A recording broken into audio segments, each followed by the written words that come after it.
So the first thing that I saw in front of me was my parents' TV, and I painted on the TV. Wow.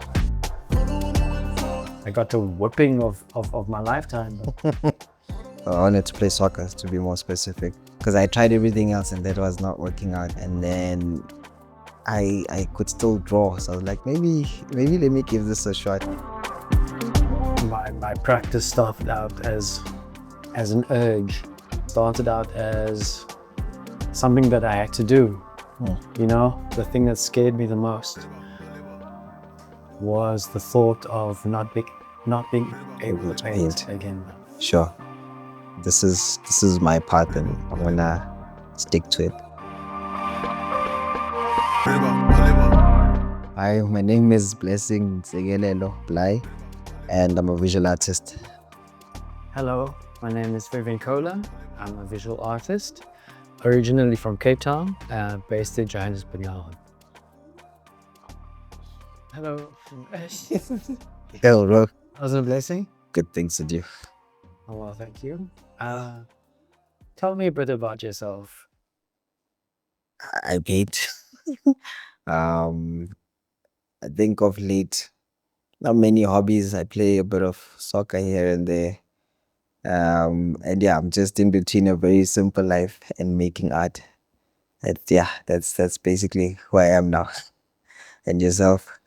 You know, I often think about the question of hobbies, and I don't think I have hobbies. I think my hobby is my art career. I don't know why that is. I don't know if I'm supposed to have a hobby or not.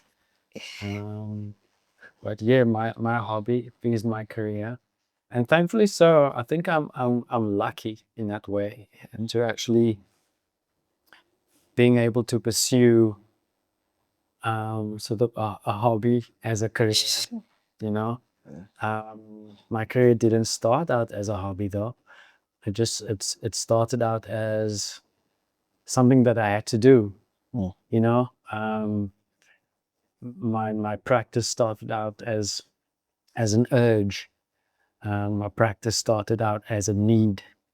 You know, it was never conscious and pursued. It was something that I had to do when I woke up in the morning. I had to paint.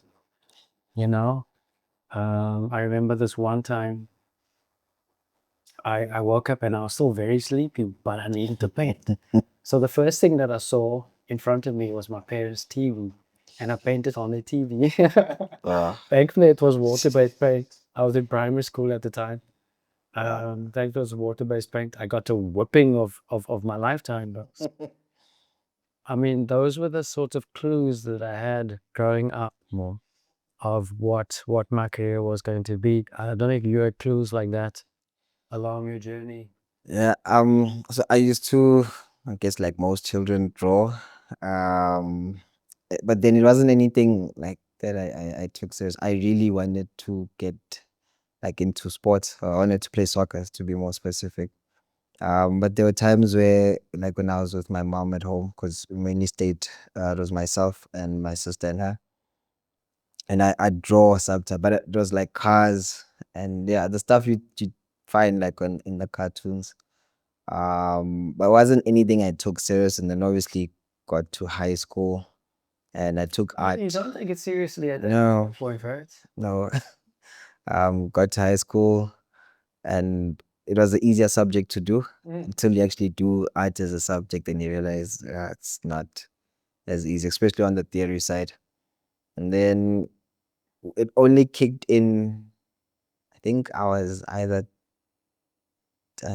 19 or 20, because I tried everything else and that was not working out. I wanted to play soccer, to be more specific. Ill discipline and a whole lot of other issues. But yeah, that didn't work out at all. And then I could still draw, so I was like, maybe let me give this a shot. And then that's where I started to take a bit of an interest in art, and the journey grew from there. So Did you do art at school? only high school. Okay, I started off in high school, and then I was meant to go study because I was accepted by one of our universities for art, but my family was not having that. They wanted obviously the engineering and the more polished stuff, as they called it. Stable stuff. Yeah, and I was like, nope, I'm not doing any of that because I didn't want to do anything. I didn't feel it was right for me at the time, and then took a gap year. And in 2014, just to kind of meet them halfway, I went to study a public management and governance course. And so Where was that? that was at UJ, and then I was meant to do art at Wits. So in my head, I was like, okay, I'll do the politics or something more sort of stable for them. But I did take a liking to that. But yeah, as the year went, there was a few more complications that happened between me and family. So I dropped out. And then that's when I started drawing. So I kind of, what got me in art is because during obviously my first year in varsity, I draw like people and then make like a quick buck from it. But where things really changed was there was this guy who owned a bar downtown, like in Johannesburg CBD, and he commissioned me to do a Jimi Hendrix piece for him. So I drew that, and then yeah, like that was my first sort of good check, so to speak. So I was like, okay, maybe I could try this, but obviously that was more commercial. And then as time went, I was very fortunate to be sent to school by a lady called Tracy, one of my mentors.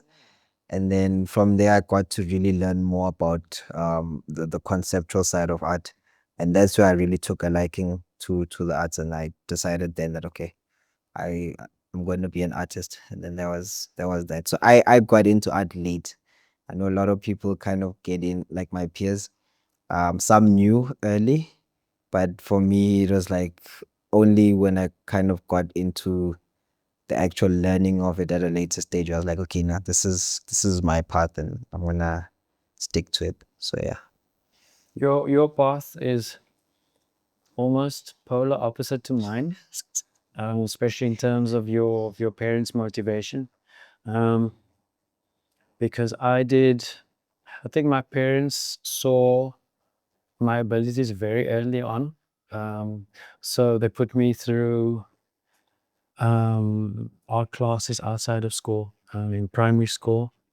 But I think that's also because both my parents came from sort of creative families. So my grandfather, on my mother's side, um, was an art teacher, and my mom was a dancer. So she was quite creative, and so she understood my creativity from that side. And then my father as well. His family also a bunch of engineers, which is also quite creative, you know.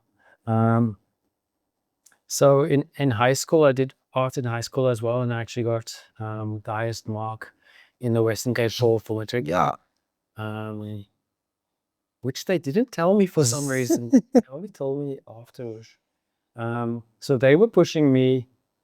My art teachers and my parents were pushing me to go study fine art after school, but I didn't see my talent as clearly as they did, because my talent was, for me, it was like breathing. Sure. For me, creativity was like blinking. It was that natural for me that I took it for granted, so I didn't see it. Sure. So I didn't understand why they wanted me to study fine art. So I decided after high school to go study graphic design. And then in my second year of graphic design, my lecturers what were telling me that maybe I'm in the wrong place. Maybe I shouldn't Sure. doing graphic design. Maybe I shouldn't be doing art. And at the end of my second year of graphic design, I fell very ill. I landed up in hospital. Yeah. To the point where I couldn't use any of my limbs. Yeah, I was basically a vegetable. Damn. And the only thing that was running through my head, the thing that scared me the most, was the thought of not being able to paint again. Sure. which was strange because at that point I was in graphic design. I wasn't painting. I wasn't anywhere near art. But that was the scariest thing running through my head, like how am I going to paint? So when I recovered and I got out of hospital, I finished my third year graphic design. I still finished, so I'm a qualified graphic designer. But then after that, as the class we went for in-service training, so we do the interviews, and I was the one who got the job. But I could not for the life of me pitch up for the first day because I knew if I had to step into the industry of graphic design, I would have. Sure. There would have been no way out. So same like you, I took a year off to figure out what I was going to do. And in that time, I started painting. And just to support myself as well, I started working. I sold apples with my grandfather on the side of the road. And then later, my father had a construction company, which I started working for. And on the construction sites, where we would take a lunch break, the guys would go off and get their lunch. And what I would do was there's a lot of leftovers and rubbish and detritus on the sites, construction sites. I used to take those things and I used to start making art out of them. Oh yeah. Make assemblages, start constructing them together. Taking those home, and then at night I would paint on them. And then on the weekends, I would take them to galleries in Cape Town. And there was this one small, tiny little gallery called the Peanut Gallery. And that's where I sold our very first piece of art made on the construction site. Yeah. And then the gallery owner started mentoring me, showing me books. And then at the same time, I would also go to the library, get different books, start teaching myself.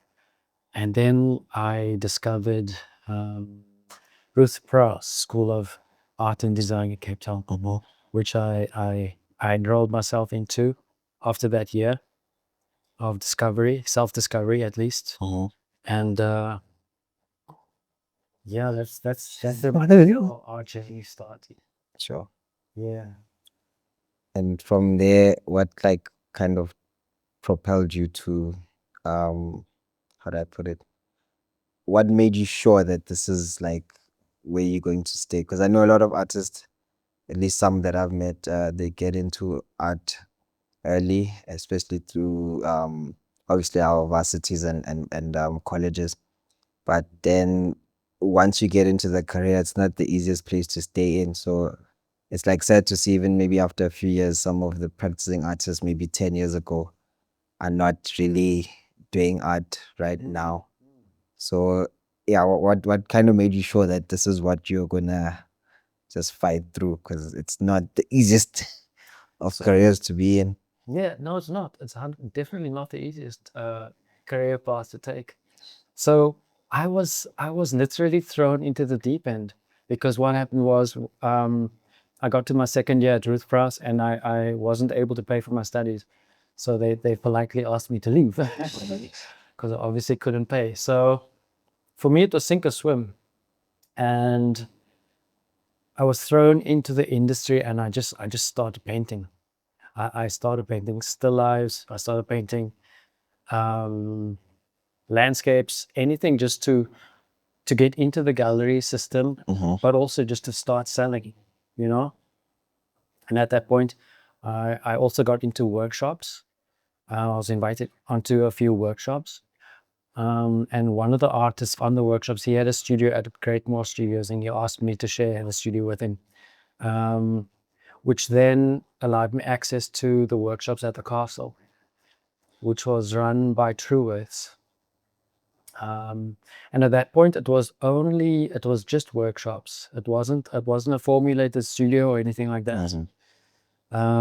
They just had an arts program that was run by Truworths. And thankfully I was part of those workshops. And the person running the workshops, they needed to leave. I'm not sure what the circumstances were, but they needed someone to step in and take over the workshop. So like, man, I need cash. The industry is tough. Let me jump in. So I had no experience of running workshops or running studios or anything like that. But there was an opportunity, and I grabbed it. You know, it was an income in the industry. But what I quickly realized was that there was more to the workshops than met the eye, and I felt that at that point, tourists could have been doing more. You know, they weren't living up to their modus operandi, what they really wanted to do. So I formulated the workshops into a studio called Bar Studios. So I became studio manager, again having no experience at all. Sure. But just willing to jump in, you know, willing to take the reins. And we formulated the studio, Bar Studios, which was actually at the castle in Cape Town, which is an amazing thing, you know. So our MO was to actually assist artists from the townships who couldn't afford tertiary education, art education. And we ran workshops there, which was basically like tertiary education for them. Actually ran it with Datimi Muzaiya. Oh, okay. And we called it Avulekile.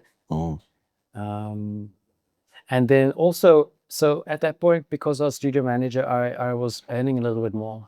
So that allowed me to put myself through third year at Ruth Price again. I put myself back into studies. Sure. And I managed to pay for my studies in that way. Yeah. So it was quite literally the deep end. I was thrown in deep and sink or swim. Yeah. Yeah. Sure. I think that's like, I guess with all artists that I've met who are currently practicing now, it's the same thing. So now you're here with obviously the years of experience that you have. And I think that's also something that's like really unsaid about artists, is how much experience a lot of artists actually have. And when people get to see the current works, they don't really, it's not easy to make them appreciate what it takes to get to that, because you go from being able to draw everything what people like to then becoming a person who studies your own work and then polishes it out. So where would you say your works are now? I can show you where my works are now. Right.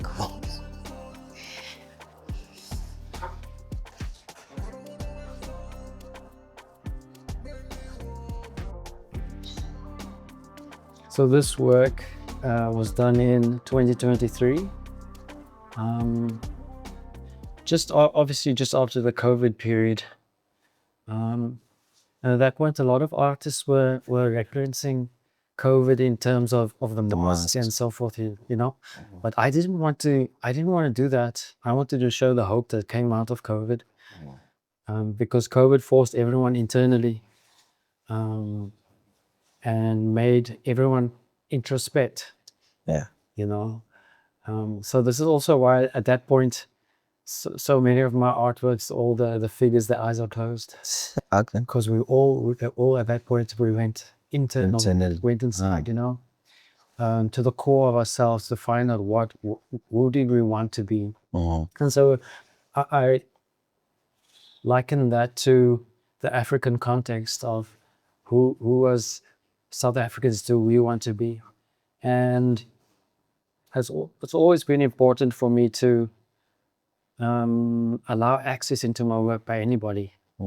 So not for art to be alienating to the public, but for the public to see themselves. So I use imagery that everyone understands. We all understand road signs, you know, we all understand cardboard. We all understand this,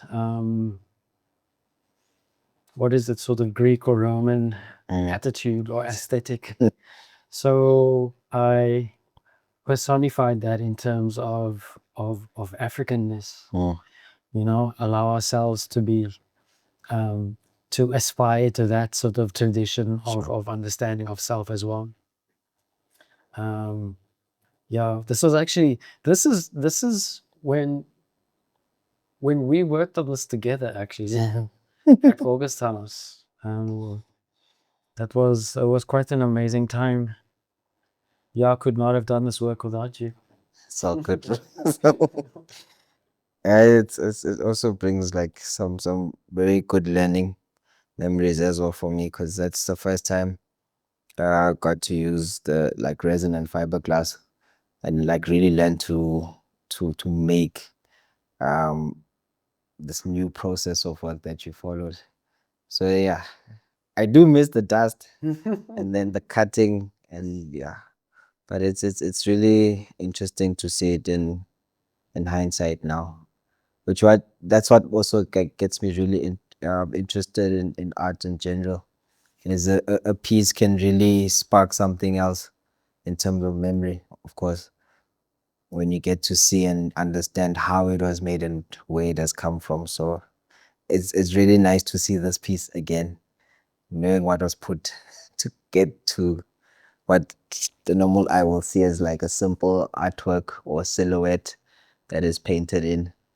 Not knowing that, for example, a box is not a box. That's what I think a lot of people got intrigued by when they actually found out that it's not cardboard or signs. This is all painted and casted work. So yeah, that's yeah, exactly. Because after this point, before the works before this one, I was actually using real found objects. I was using real road signs. I was using real cardboard and painting on top of that. And this was so actually at that point when I was using the real artifacts, you know, I was thinking of ways to make the works more archival, but also last longer. And so before getting to this point, I was thinking about it for quite a number of years. And so these works were actually the first experiments of those ideas. Actually replicating the cardboard box with resin and fiberglass, and then hand painting them to look as realistically as possible. And then also using resin and fiberglass supported canvas, and then also experimenting on how to actually get the resin on the canvas to be flat, and then in order for us to cut it out. So it was actually a lot of trial and error that we went through to get to that point.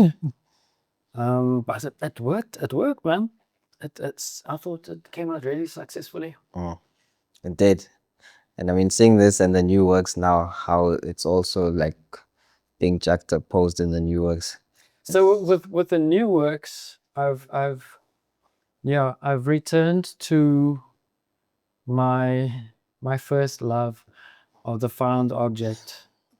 So I've sort of amalgamated the processes that I learned from the previous body of work with this body of work, where now I use the found objects, the actual found objects, because the found objects themselves, they come with a narrative which I can't replicate. I might be able to replicate the aesthetic of the found object, but I can't replicate the history, the meta narrative of the actual object.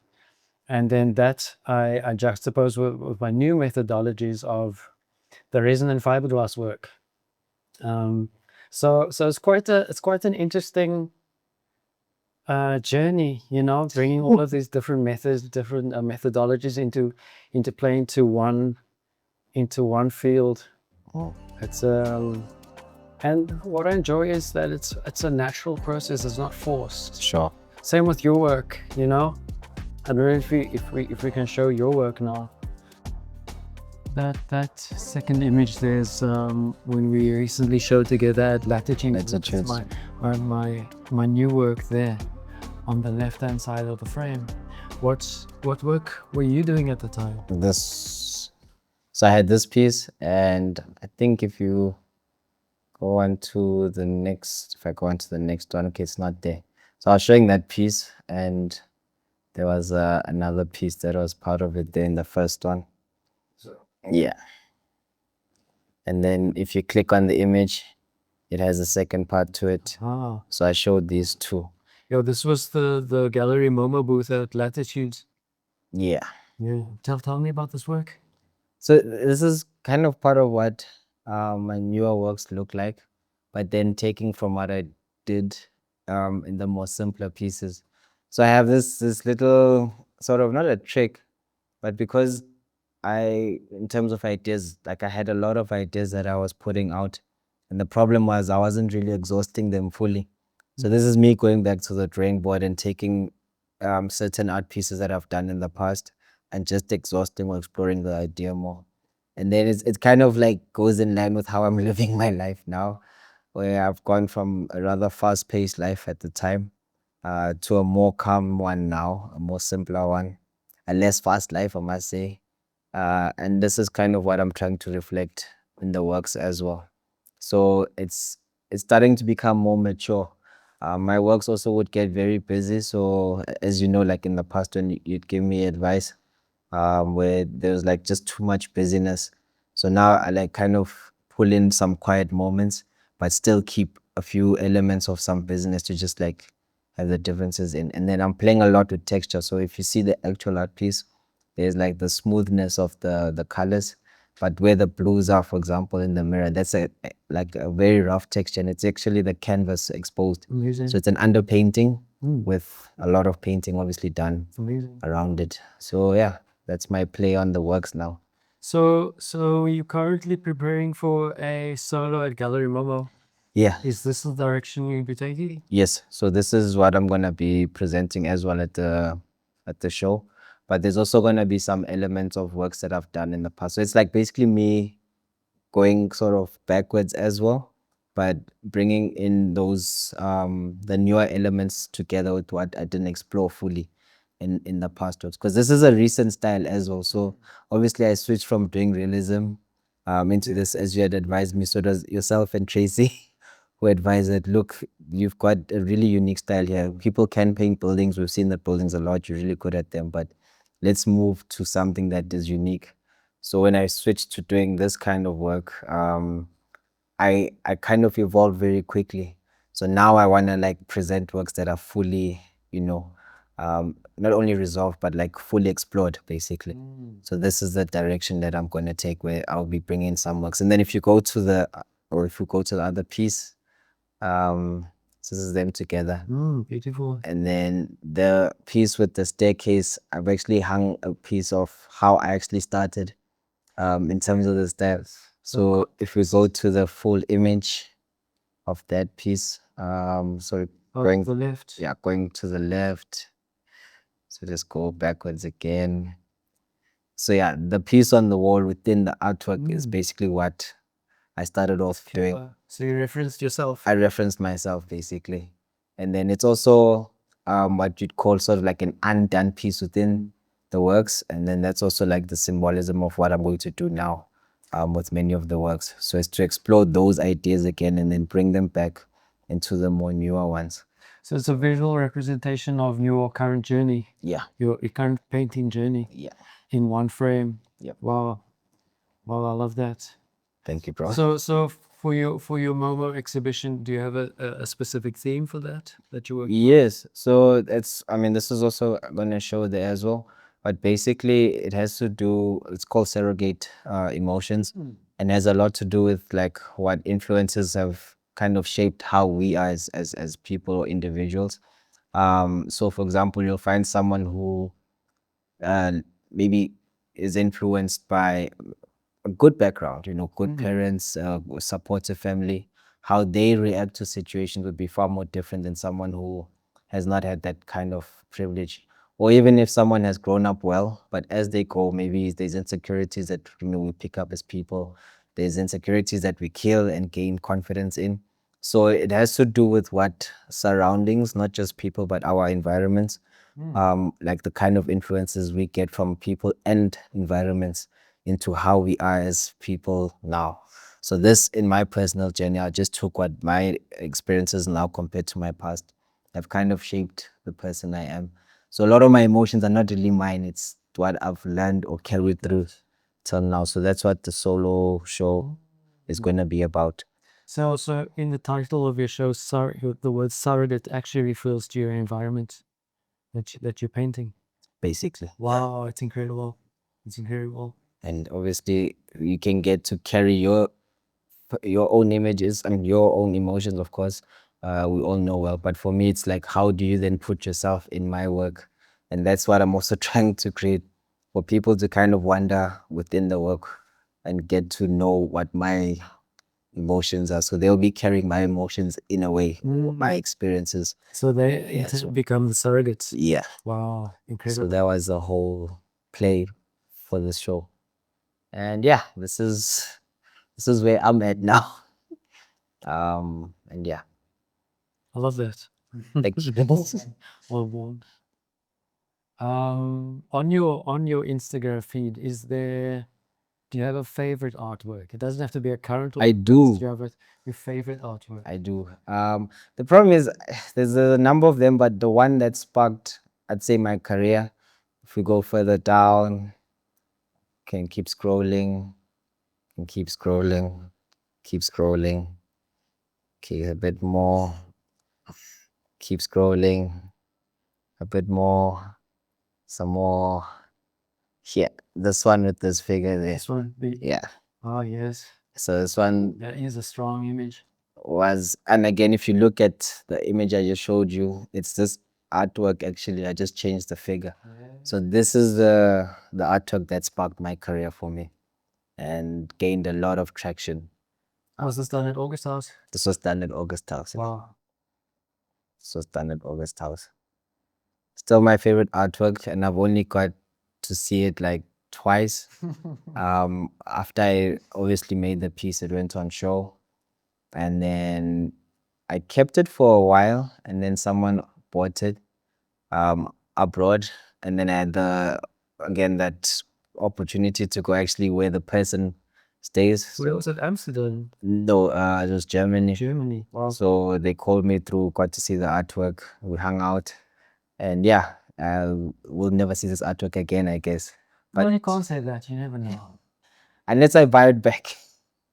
But yeah, this is the art piece that sparked for me like the place where I'm at now, career-wise. It's a great piece. And hence I've referenced this particular piece, just changed obviously the figure into the artwork that we just saw now. But yeah, this is me, and it still holds a very special place, because this is where I guess things started to work out in terms of the style as well and technique. I work a lot with tape.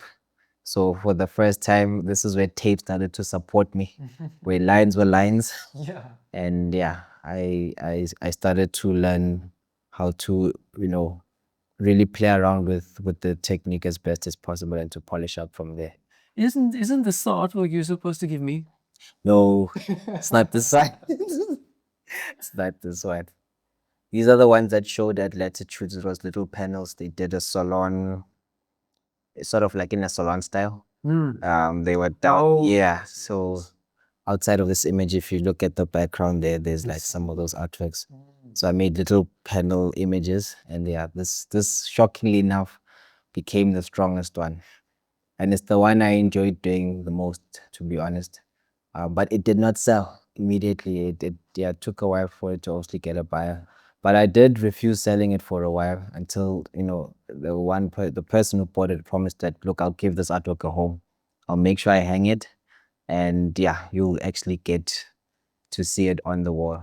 Because that was my main condition to whoever was going to buy it. And he kept true to his word. And he bought the piece, framed it, and it's still on his wall now. So yeah. Beautiful. There is this rather ethereal concept of the artwork having its own life, that an artwork is meant for a specific collector or buyer or person. It's quite an ethereal thought. I tend to believe it 90%, because it's a nice thought to think of, like you're actually making this for someone that you've never met before. And this artwork has a message for someone that you will never meet again. Yep. And it will continue to speak into their lives. you know, the destiny of an artwork, saying like, us as human beings, we have a God-given destiny. And so us as the creators of the art, you know, we imbue the artworks with destiny as well for a specific person and time. So like I said, it's quite a mystical and ethereal concept, but I'd like to buy into that, to be honest. You know, coming back to my idea of artists being time travelers. We're here, but we're somewhere in the future. You know, so we're grabbing things from the future, bringing them back here, creating it now for someone in the future. I don't know. Do you buy into that? I do. I mean, from obviously when I was still in college or varsity, whatever you want to call it, in terms of art, my drawing teacher actually had this thing where it's like, if you're an artist, you don't see yourself as someone who just draws. You're basically in the business of communication. So I've taken that motto as well, which is something I obviously explore through my works, where whatever I want to tell you is obviously the main priority in most people's practice. But for me, I try to have a conversation beyond what I want to say. And then it's like, what do I communicate between like the now and also like if he's playing on the spiritual element between the now and what's to come. So that's also the other kind of theme I have in my work as well, which I don't talk about much because I like people to pin it out for themselves. But yes, I do buy into that. And yeah, that's my work. Nice one. Thank you.